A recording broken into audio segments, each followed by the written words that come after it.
Hi hello ನಮಸ್ಕಾರ. ಎಲ್ರು ಹೇಗಿದ್ದೀರಾ? ಎಲ್ರು ತುಂಬಾ ಚೆನ್ನಾಗಿದ್ದೀರಿ ಅಂತ ತಿಳ್ಕೊತೀನಿ.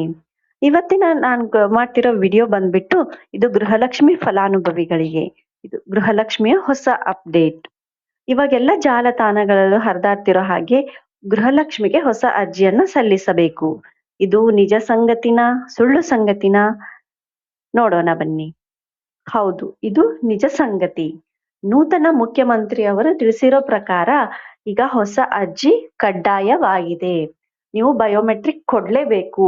ಹೊಸ ಅರ್ಜಿ ಮತ್ತೆ ಬಯೋಮೆಟ್ರಿಕ್ ಕೊಟ್ರೆ ಮಾತ್ರ ನಿಮ್ಗೆ ಮುಂದಿನ ದಿನಗಳಲ್ಲಿ 2,000 ರೂಪಾಯಿ ಹಣ ನಿಮ್ಮ ಖಾತೆಗೆ ಬರುತ್ತದೆ. ಇಲ್ಲಾಂದ್ರೆ ಬರೋದಿಲ್ಲ. ಇದು ಕಡ್ಡಾಯವಾಗಿದೆ.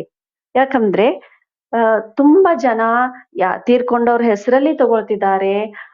ಮತ್ತೆ ಎಷ್ಟೋ ಜನ ಅವರು ಏನು ಇನ್ಕಮ್ ಟ್ಯಾಕ್ಸ್ ತುಂಬ್ತಿದ್ದಾರೆ, GST ತುಂಬ್ತಿದ್ದಾರೆ. ಅಂದ್ರೂನು ಸಹ ಅವರು 2,000 ರೂಪಾಯಿ ತಗೊಳ್ತಾ ಇದ್ದಾರೆ. ಅದಕ್ಕೆ ಇವೆಲ್ಲವನ್ನು ಫಿಲ್ಟರ್ ಮಾಡ್ಲಿಕ್ಕೆ ಹೊಸ ಅರ್ಜಿ ಮತ್ತೆ ಬಯೋಮೆಟ್ರಿಕ್ ತುಂಬಾನೇ ಮುಖ್ಯವಾಗಿದೆ. ಅದಕ್ಕೆ ಹೊಸ ಅರ್ಜಿಯನ್ನ ಸಲ್ಲಿಸುವುದು ಕಡ್ಡಾಯವಾಗಿದೆ. ಇಲ್ಲಿ ಎಷ್ಟೋ ಜನ ಮನೆ ಯಜಮಾನಿಗಳು ತೀರ್ಕೊಂಡಿದ್ದಾರೆ. ಅವ್ರ ಹೆಸರಲ್ಲಿ ಅವ್ರ ಸೊಸೆಯಂದಿರು ಅವ್ರ ಮಕ್ಕಳು ಯಾರೋ ದುಡ್ಡು ತಗೋತಿದ್ದಾರೆ. ಮತ್ತೆ ಇನ್ನು ಕೆಲವು ಜನ GST ಮತ್ತೆ ಇನ್ಕಮ್ ಟ್ಯಾಕ್ಸ್ ತುಂಬಿದ್ರು ಸಹ ಅವರು ದುಡ್ಡು ತಗೊಳ್ತಿದ್ದಾರೆ. ಅಂತವ್ರನ್ನೆಲ್ಲ ತೆಗೆದು ಈಗ ಯಾರು ಅದಕ್ಕೆ ಅರ್ಹರು ಅವರಿಗೆ ಮಾತ್ರ ಹಣ ಕೊಡ್ಬೇಕು ಅಂತ ಈ ಹೊಸ ರೂಲ್ಸ್ ಬಂದಿದೆ. ಹಾಗಾದ್ರೆ ನಿಮ್ ತಲೆಯಲ್ಲಿ ತುಂಬಾ ಪ್ರಶ್ನೆಗಳು ಬರುತ್ತೆ. ಅಪ್ಲಿಕೇಶನ್ ಯಾವಾಗ ಹಾಕ್ಬೇಕು, ಅಪ್ಲಿಕೇಶನ್ ಹಾಕ್ಲಿಕ್ಕೆ ಮತ್ತೆ ಏನೆಲ್ಲ ದಾಖಲೆಗಳು ಬೇಕು, ಎಲ್ಲಿಗೆ ಹೋಗಿ ಹಾಕ್ಬೇಕು, ಮತ್ತೆ ಯಾವಾಗ ಶುರು ಆಗುತ್ತೆ, ಈ ಎಲ್ಲ ಪ್ರಶ್ನೆಗಳಿಗೆ ಇಲ್ಲಿದೆ ಮಾಹಿತಿ. ಹಾಗಾದ್ರೆ ನೋಡೋಣ ಬನ್ನಿ, ನಾವು ಅಪ್ಲಿಕೇಶನ್ ಎಲ್ಲಿ ಹೋಗಿ ಹಾಕ್ಬೇಕು ಅಂತ. ನಿಮ್ ಊರಲ್ಲಿ ಇರುವಂತ ಗ್ರಾಮ 1, ಕರ್ನಾಟಕ 1, ಬೆಂಗಳೂರು 1, ಬಾಪೂಜಿ ಕೇಂದ್ರ, ನಾಡ ಕಚೇರಿ ಇವೆಲ್ಲ ಸೇವಾ ಕೇಂದ್ರಗಳಾಗಿರೋದ್ರಿಂದ ಇಲ್ಲಿ ಹಾಕ್ತಾರೆ.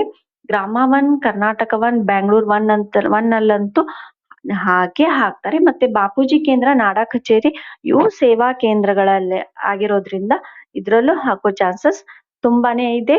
ಇವೆಲ್ಲ ಕಚೇರಿಗಳಲ್ಲಿ ಅಪ್ಲಿಕೇಶನ್ ಹಾಕ್ತಾರೆ. ಮತ್ತೆ ನೀವು ಯಾವುದೇ ಆನ್ಲೈನ್ ಸೆಂಟರ್ ಅಲ್ಲಾಗ್ಲಿ ಸೈಬರ್ ಸೆಂಟರ್ ಅಲ್ಲಾಗ್ಲಿ ದಯವಿಟ್ಟು ಹೋಗಿ ಕೇಳಬೇಡಿ, ಅಲ್ಲಿ ಅಪ್ಲಿಕೇಶನ್ ಹಾಕೋದಿಲ್ಲ. ಇವೇ ನಮ್ ಸೇವಾ ಕೇಂದ್ರಗಳಲ್ಲಿದ್ದಾವೆ, ಇದರಲ್ಲಿ ಅಪ್ಲಿಕೇಶನ್ ಹಾಕ್ತಾರೆ. ಮುಂದಿನ ಪ್ರಶ್ನೆ ಬಂದ್ಬಿಟ್ಟು ಅಪ್ಲಿಕೇಶನ್ ಹಾಕಲು ಏನೇನ್ ಡಾಕ್ಯುಮೆಂಟ್ಸ್ ಬೇಕು, ನಾವ್ ಯಾವ ದಾಖಲೆಗಳನ್ನ ಒಯ್ಬೇಕು. ಮೊದ್ಲಿಗೆ ಆಧಾರ್ ಕಾರ್ಡ್, ಇದೇ ಮೇನ್ ಇಂಪಾರ್ಟೆಂಟ್. ಆಧಾರ್ ಕಾರ್ಡ್ ಮತ್ತೆ ration card. Aadhaar card, ration card ಎರಡು ಒರಿಜಿನಲ್ ಇರ್ಬೇಕು, ಜೆರಾಕ್ಸ್ ನಡೆಯೋದಿಲ್ಲ. ಆಮೇಲೆ ಆಧಾರ್ ಕಾರ್ಡ್, ರೇಷನ್ ಕಾರ್ಡ್ ಅಲ್ಲಿ ಎರಡೂದ್ರಲ್ಲೂ ನಿಮ್ ಹೆಸರು ಸೇಮ್ ಇರ್ಬೇಕು. ಇದರಲ್ಲಿ ರೇಷನ್ ಕಾರ್ಡ್ ಅಲ್ಲಿ ಯಾರು ಮನೆ ಯಜಮಾನಿ ಇದ್ದಾರೆ ಅವ್ರು ಮಾತ್ರ ಅಪ್ಲಿಕೇಶನ್ ಹಾಕಲು ಅವಕಾಶ ಇದೆ. ಮನೆ ಯಜಮಾನಿ ತೀರ್ಕೊಂಡಿದ್ರೆ ನೆಕ್ಸ್ಟ್ ಯಾರ್ ಮನೆ ಯಜಮಾನಿ ಬರ್ತಾರೆ ಅವ್ರಿಗೆ ಅಪ್ಲಿಕೇಶನ್ ಹಾಕಲು ಅವಕಾಶ ಇದೆ. ಆಧಾರ್ ಕಾರ್ಡು ಮತ್ತೆ ರೇಷನ್ ಕಾರ್ಡು ಎರಡು ಒರಿಜಿನಲ್ ಒಯ್ಬೇಕು, ಎರಡು ಲಿಂಕ್ ಆಗಿರ್ಬೇಕು ಆಧಾರ್ ಕಾರ್ಡ್ಗೆ, ಮತ್ತೆ ಫೋನ್ ನಂಬರ್ ಲಿಂಕ್ ಆಗಿರ್ಬೇಕು. ಇದು ಮೇನ್ ಇಂಪಾರ್ಟೆಂಟ್. ಓಕೆ, ನೀವ್ ಯಾವ ಫೋನ್ ನಂಬರ್ನ ಆಧಾರ್ ಕಾರ್ಡ್ಗೆ ಲಿಂಕ್ ಮಾಡಿರ್ತೀರಾ ಆ ಫೋನ್ ಅನ್ನು ನೀವು ಜೊತೆಲೆ ಒಯ್ಬೇಕು.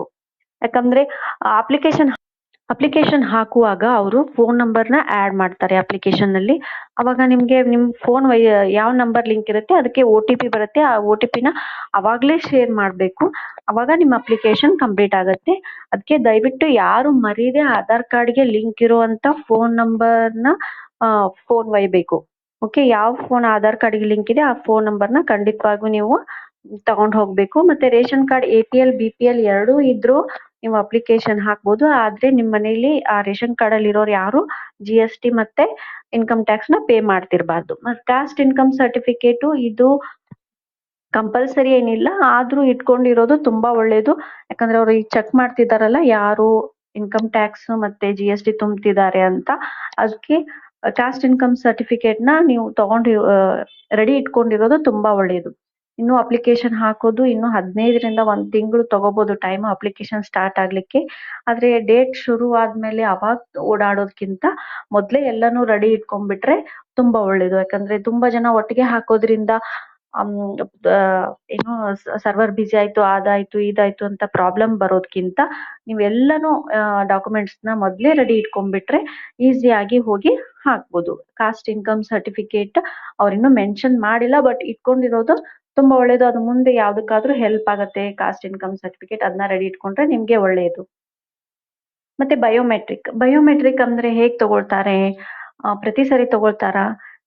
ಇಲ್ಲ. ಇದೊಂದ್ಸರಿ ಅವ್ರು ಬಯೋಮೆಟ್ರಿಕ್ ತಗೊಳ್ತಾರೆ, ಹೆಬ್ಬೆಟ್ ತಗೊಳ್ತಾರೆ. ನಿಮ್ ಹೆಬ್ಬೆಟ್ ತಗೊಳ್ತಿದ್ದಾರೆ. ಸಪೋಸ್ ಅದ್ ಬರ್ಲಿಲ್ಲ ಅಂದ್ರೆ ನಿಮ್ ಕಣ್ಣಿನ ಬಯೋಮೆಟ್ರಿಕ್ ಅಥವಾ ಫೇಸ್ ಬಯೋಮೆಟ್ರಿಕ್ ತಗೊಳ್ತಾರೆ. ಈ ಕಡೆ ಲೆಫ್ಟ್ ರೈಟ್ ಈ ಕಡೆ ಟರ್ನ್ ಮಾಡಿ ಫೇಸ್ ನ ಬಯೋಮೆಟ್ರಿಕ್ ತಗೋತಾರೆ, ಇಲ್ಲ ಕಣ್ಣನ್ ಬಯೋಮೆಟ್ರಿಕ್ ತಗೋತಾರೆ, ಇಲ್ಲ ನಿಮ್ ತಮ್ ಇಂಪ್ರೆಷನ್ ತಗೊಳ್ತಾರೆ. ನಾನು ಕೊಟ್ಟಿರೋ ಮಾಹಿತಿ ನಿಮ್ಗೆಲ್ಲ ಇಷ್ಟ ಆಗಿದ್ರೆ ಪ್ಲೀಸ್ ಸಬ್ಸ್ಕ್ರೈಬ್ ಮಾಡಿ, ಲೈಕ್ ಮಾಡಿ ಮತ್ತೆ ಶೇರ್ ಮಾಡಿ. Thank you.